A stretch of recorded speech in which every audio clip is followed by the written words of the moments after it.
আজকে হচ্ছে দুপুরে আমরা কিছু টক মাখিয়ে খাইতেছিলাম জলপই চালতা তেঁতুল দিয়ে ধনেপাতা দিয়ে অনেক সুন্দর করে মাখাইছিলাম, অনেক মজা লাগছিল। ভিডিও করার সময় দেখে আমার কিন্তু আরো খাইতে মন চাচ্ছিল। তো হ্যালো এভরিওয়ান, আসসালামু আলাইকুম, welcome to my YouTube channel. কেমন আছো তোমরা সবাই? আশা করি তোমরা সবাই অনেক ভালো আছো। আমার ইউটিউব চ্যানেলের নাম হচ্ছে মাবিয়া শেখ।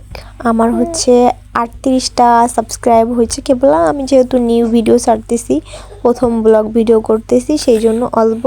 তোমরা অবশ্যই আমার চ্যানেলটাকে সাবস্ক্রাইব করে আসবে। তো আমি এখন হচ্ছে আজকে ধনিয়া পাতা ভর্তা করব। তার জন্য ওই যে দেখেন অনেকগুলো ধনিয়া পাতা দিয়েছি, কিন্তু একদম কমে গেছে। ধনিয়া পাতা ভর্তা কিন্তু সবাই পছন্দ করে, সেরকম আমারও অনেক পছন্দের একটা খাবার। তো এখন হচ্ছে আমি ধনিয়া পাতা ভালো করে হচ্ছে বেটে নেব। দেখেন আমার বাটার স্টাইল, এক হাত দিয়ে কখনো কি বাটা যায়? আমি একটু ভিডিও করতেছি এক হাত দিয়ে, আর এক হাত হচ্ছে বাটতেছি, কিন্তু সে ফিনিশই হইতেছে না।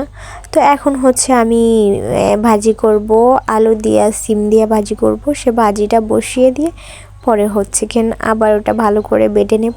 তো ভাজি করার জন্য আমি মরিচ পেঁয়াজ হালকা করে ভেজে নেব। ভেজে নেওয়ার পর হচ্ছে ওই যে এইগুলা দিয়েছি, আলু আর হচ্ছে সিম, সেগুলো এসে সব আমি এর ভিতর দিয়ে হলুদ আর লবণ দিয়ে ভালো করে একটু কষাইতে বসিয়ে দেব। এমনি কিন্তু কথা খুবই স্পষ্ট আসে, আর মনেও আসে। ভয়েস দেওয়ার সময় সিম না আলু কিছুই মনে পড়ে না। আমার মতো এরকম একই অবস্থা কার হয় অবশ্যই কমেন্টে জানাবেন।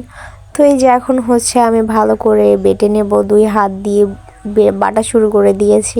আমাদের পাকঘরটা হচ্ছে অনেক বছরের, এর জন্য কেমন দেখাইতাছে, কিন্তু কোনো ব্যাপার না।